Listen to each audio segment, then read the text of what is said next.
You are in a delicate place. Good gracious. All right. Speaking of delicate places, this last question comes in, and I think it's, hey, stay over there. Go wherever I want. The question came out, and I think we've both alluded to this, is that, when you're running, you're doing something, and somebody says, "Oh, you're doing great," or something like that. Neither one of us really like to hear that so much, because you don't know how I'm doing. How are you to judge? And it's a long question. If you have people in your life that don't do ultra running, how are they supposed to encourage and support and uplift you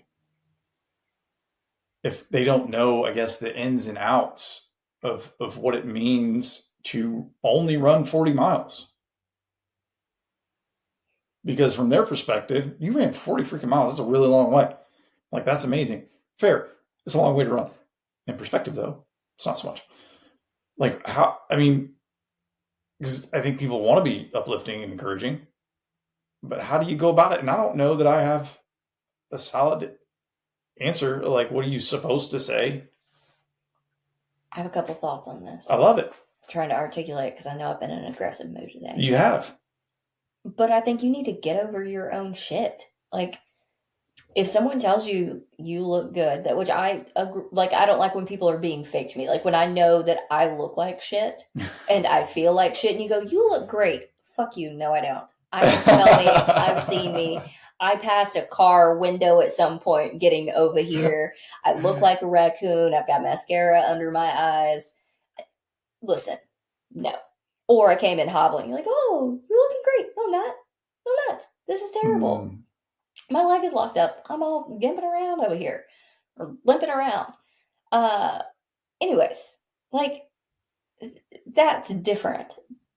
But let's take the 40 miles, for example. Like, that is a really far way. And, I think we have a tendency to forget how far we've come in this sport and take for granted our ability. So when we're like, "Oh, well, it wasn't the thing," and how do you know? Like, no, what you're doing is hard. What you're doing, you train. Like, now, some of these distances that either we DNF or training runs was something at one point we worked up to. Oh, yeah. We had anxiety around running. And I think that you need to shift your perspective, get over your bullshit, and be grateful that you had the ability to run that far. Now, that can also be a hindrance, but of, like, just constantly falling into whatever. But I think it's living a life of gratitude and allowing people who may not have that capability nor that desire to show you what the average person thinks and feels. Like, they are impressed because it is impressive. Even when you fall short of your goals, that's a really long way. So, my opinion, get over your bullshit. Operate from gratitude. Is that the advice to the people that aren't in the sport? Or is that, I think that's the perspective shift for the people that do the running. Yeah. A little bit. I can say, like, that ride back from Georgia last week, I wanted somebody in the passenger seat that had not ran a half marathon or was only a half marathon runner to be impressed that I ran 40 miles. Yeah.